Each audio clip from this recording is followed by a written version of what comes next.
برای سردار مغنیان ترانه داوود سرود.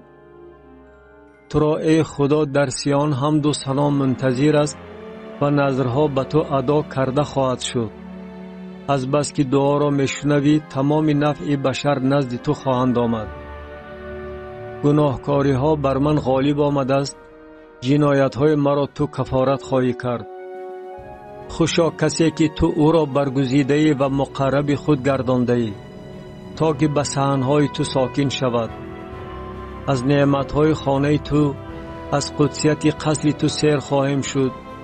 با کارنامه های سهمگین از روی عدالت ما را اجابت خواهی نمود ای خدای نجات ما، که تو پناه تمام اقصای زمین و جزیره های دوردست بحر هستی.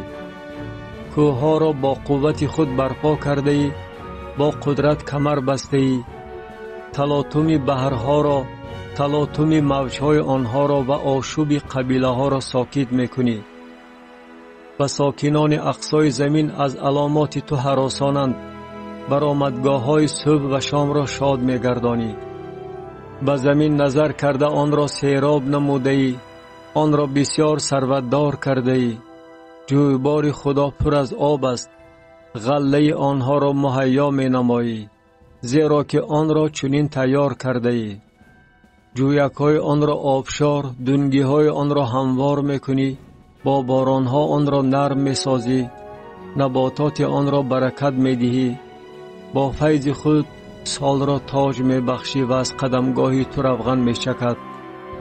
از چراگاه ها نیز روغن میچکد و تلها به شادمانی کمر ببندد. مرغزارها با رمه و وادی ها با غله پوشیده شدند. بانگ شادی میزنند و سرود میخوانند.